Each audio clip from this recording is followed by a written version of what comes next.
Hey YouTubers, it's Brian from Extended Play Arcade. I finally got the cable so I can hook up that Commodore 64. Yes, I am hooking it up in a closet space as I can pan up and down to show you. And yes, there is a complete in-box NES over there.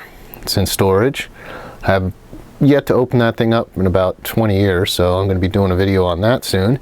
And I also have up top, I don't know if you can see in the upper left hand corner here, a complete in-box in television that I have not.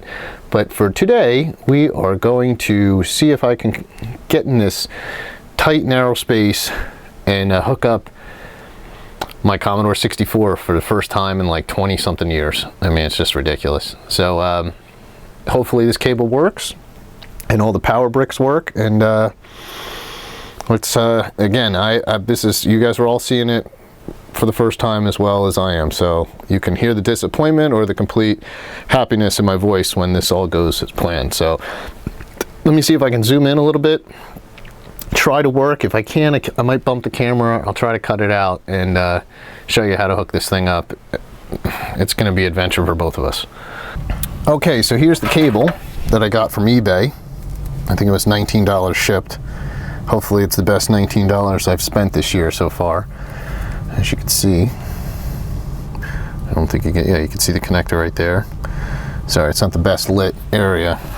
I don't have a lot of room to work with because I'm redoing the basement for the 900th time. So I don't know, let's try and hook this thing up. I'm guessing I'm going to have to hook the monitor up first. That would probably be easier. Try not to bump the camera too many times. But I don't have a lot of space, and you guys probably can't tell that I have a lot of space. This is not the original monitor that I used on my Commodore 64. It weighs a lot. This is actually a production monitor. When I had my production company, we have two of these, and we monitor the output for TV color and color correcting and all that stuff. Now these days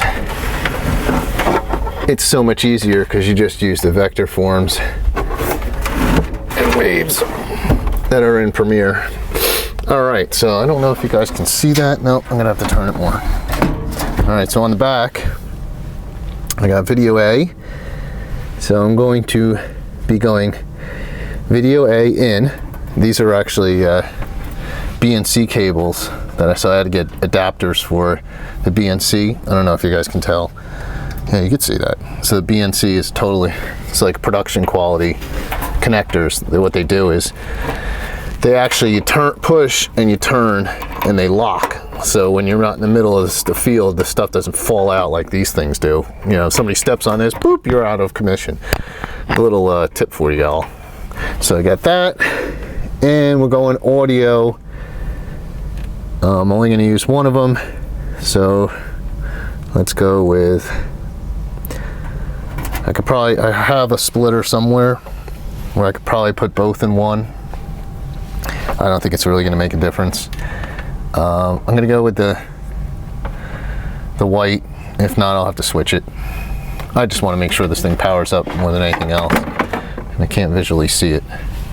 I'm also going to need a D cable or a power cable for a monitor. Thought I had one right here. I do not. I have about 5,000 of them laying around the house. So let me go grab one of those. Be right back. Okay, I almost collect these things, which you're not shocked, but if you're wondering why I call this a D cable, it's really just a computer 3-prong power cable, but in the industry we call it a D cable just because we're cool. Well, we're not cool, but we think we're cool because it looks like a D if you hold it this way. See? So you've learned something. So you need one with a ground for this monitor. This monitor's pretty beefy and sucks a lot of power.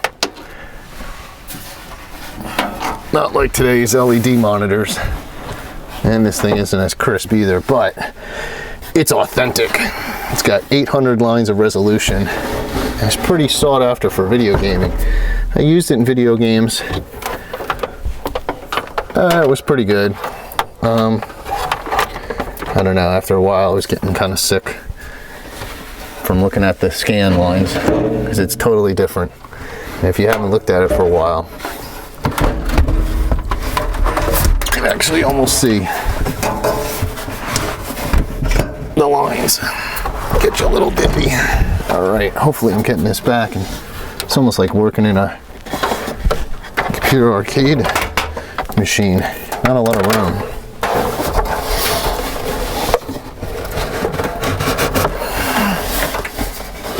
Plus I cut these 2 blocks of wood so I could prop it up a little bit and hook up the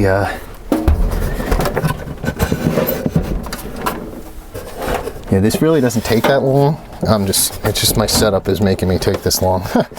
So I just wanted to have these blocks up here. You can't really see it. I gotta plug this thing in.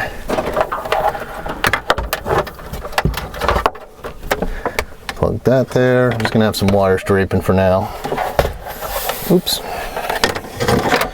The back. This one that's black is where the shiny one's for the power. I don't know if you can see that. Yeah, see, the metal one's for power. This one's for audio, video out. And you make sure you line up the pin here, slide it right in, just like she said. I'm not gonna hook up this for now. It's really not gonna do me any good. So, just gotta remember which one goes to which. I'm pretty positive this is the original power supply. And this one goes to the disk drive. You know what? I'm gonna hook up the disk drive anyway. I got a lot of cables here. Not a whole lot of room, but we're on an adventure here. Let's hope to God this thing works. No one wants to be disappointed in first of the year.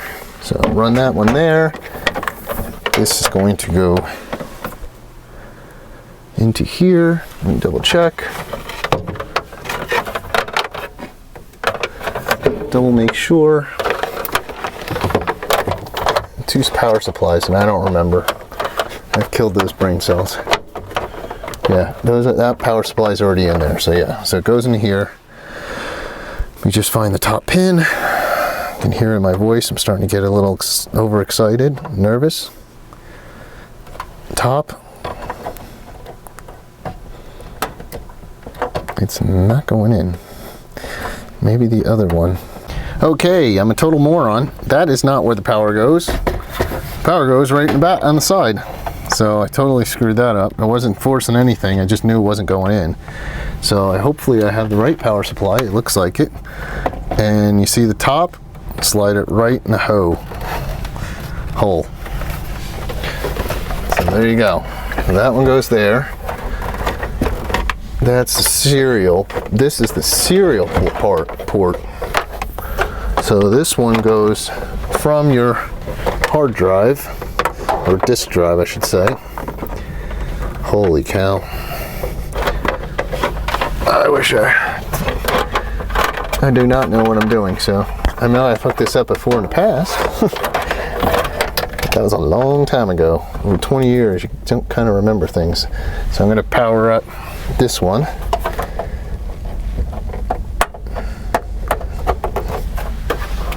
Hopefully it's the right power supply. It'd be funny if this thing catches on fire. Good thing I have a fire extinguisher next to me. Just kidding. And this goes to the metal one. I hope. It does not show a top, so you just go by that little knobby thing. Yep, there we go. All right, so it's all hooked up.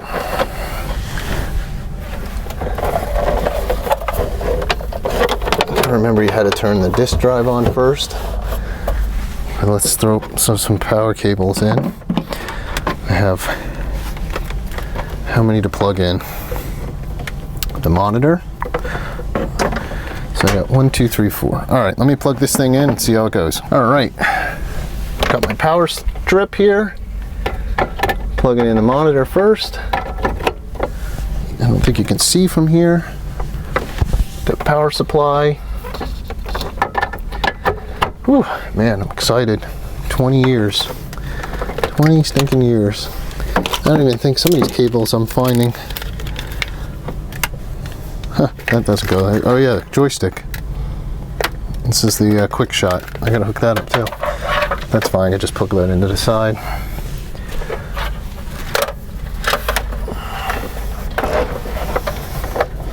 This player one is here. Alright, plug that in. My wire management system. Huh.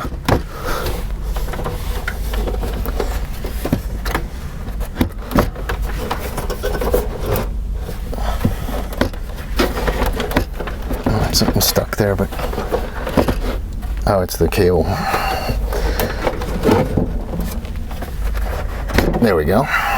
Slide that right there so that's stable. Center it so it looks pretty. That cable's plugged in there. Powered on. So I got 1, 2, 3 cables I got to plug in. Let's turn the monitor on first. I think the disk drive would go on first. Oh, that works. Disk drive's on, and here we go. This is it, guys. It powers up. It works. All right. I have it on underscan right now. Let me put it on full screen. Oh yeah, look at that technology. Underscan, full screen. So we'll do full screen because I don't think you can burn these TVs out, but I think you can burn an inlay out. But there it is. I did it. Pretty awesome. Whew.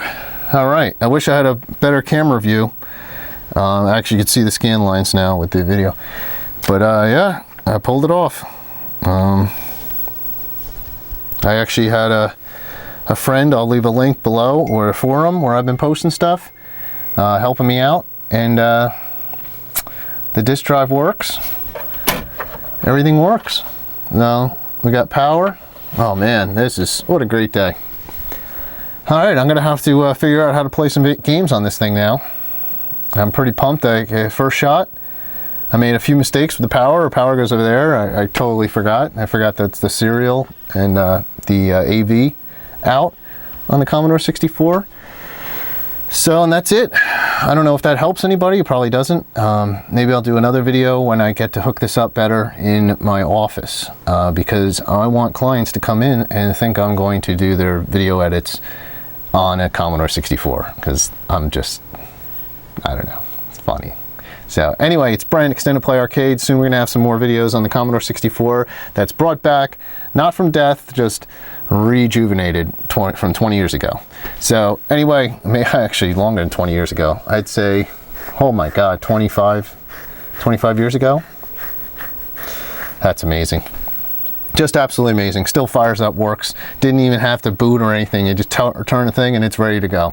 So now I got to remember all these codes and everything. So if anybody has any help or tips or any videos that I can watch to load up some of my games, please make sure you comment below. I'm Brian, Extended Play Arcade. Thanks. Peace.